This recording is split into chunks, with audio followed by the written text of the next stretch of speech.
ஸ்ரீமதே வேதாந்த ராமானுஜாய நமஹ.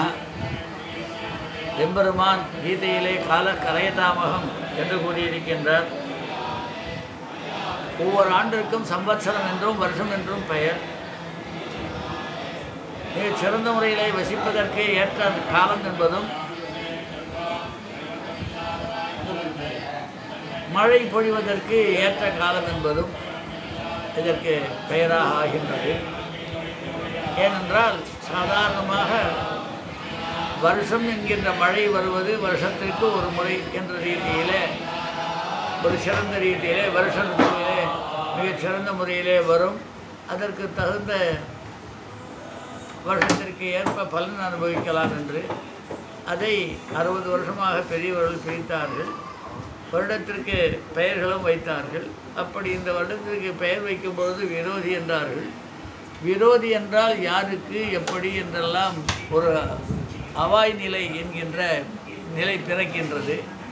ஆகவே கெடுதிக்கெல்லாம் விரோதி என்று நாம் எடுத்துக்கொண்டு பகவானுடைய இன்னருளாலே எல்லா விதமான தீமைக்கும் இது விரோதியாக இருந்து கொண்டு நன்மையை பயக்க வேண்டும் என்று பிரார்த்திப்போம்.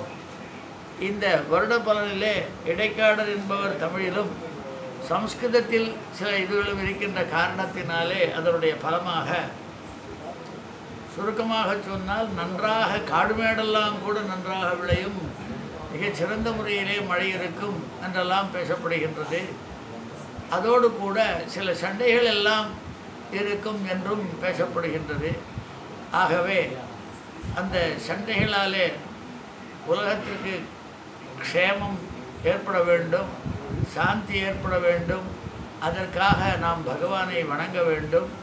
நன்றாக விளைந்து லோகக்ஷேமானது ஏற்பட்டு எல்லோரும் சாந்தியோடு வாழ வேண்டும் என்பதற்காக இந்த நன்னாளிலே எம்பெருமானை வணங்கி பூஜித்து எல்லோரும் ஒன்றாக சேர்ந்து கூட்டு பிரார்த்தனை என்பதைப் போல இந்த ஆண்டானது இறைவா கடந்த ஆண்டு சென்று விட்டது, அது நல்லதோ கெட்டதோ ஒரு விதமாக முடிந்தது.